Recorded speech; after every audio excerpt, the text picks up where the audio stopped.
Seorang istri bernama Siti Hindrawati mengaku diusir oleh suaminya yang baru saja dilantik sebagai pegawai pemerintah dengan perjanjian kerja. Kisah ini viral setelah Siti mengunggah sebuah video berdurasi sekitar 45 detik di akun Facebook miliknya pada Senin, 22 Desember 2025. Dalam video tersebut, tampak seorang pria mengenakan pakaian hitam putih terlihat mondar-mandir keluar masuk rumah. Sementara Siti merekam dengan suara bergetar menahan tangis.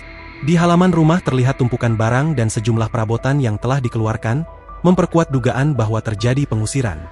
Dengan suara lirih penuh emosi, Siti mengucapkan kalimat yang kemudian memantik simpati warganet. Mentang-mentang sudah PPPK. Kasihan, ucapnya dalam video tersebut.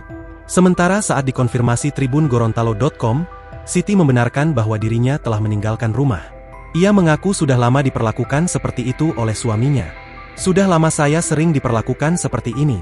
Saya bertahan demi anak, tapi kemarin sudah sampai pada puncaknya. Ujar Siti kepada wartawan pada Selasa, 23 Desember 2025. Ia mengaku telah mempertahankan rumah tangganya selama hampir 1 dekade, terutama demi anak mereka yang kini berusia 8 tahun. Siti menyebut bahwa rumah yang selama ini mereka tempati berada di Desa Dunggala, Kecamatan Tibawa, Kabupaten Gorontalo. Menurutnya, tekanan dalam rumah tangga semakin terasa setelah suaminya resmi dilantik sebagai PPPK. Ia merasa sikap suaminya berubah sejak saat itu. Siti mengungkapkan bahwa sang suami kerap melontarkan ucapan yang membuatnya merasa tidak dihargai dan tertekan secara psikologis. Ia menambahkan bahwa persoalan rumah tangga mereka sebenarnya sudah beberapa kali diupayakan untuk diselesaikan secara kekeluargaan. Musyawarah antara kedua belah pihak keluarga bahkan sempat dilakukan, lengkap dengan kesepakatan yang disetujui oleh orang tua masing-masing. Namun, menurut Siti, kesepakatan tersebut kembali dilanggar oleh sang suami.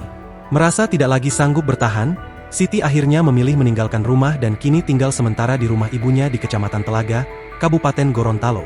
Ia juga mengungkapkan bahwa sejak kejadian tersebut, suaminya belum pernah menghubunginya sama sekali. Suami Siti diketahui bekerja di salah satu instansi pemerintah di Gorontalo. Download Tribun X sekarang, menghadirkan lokal menjadi Indonesia.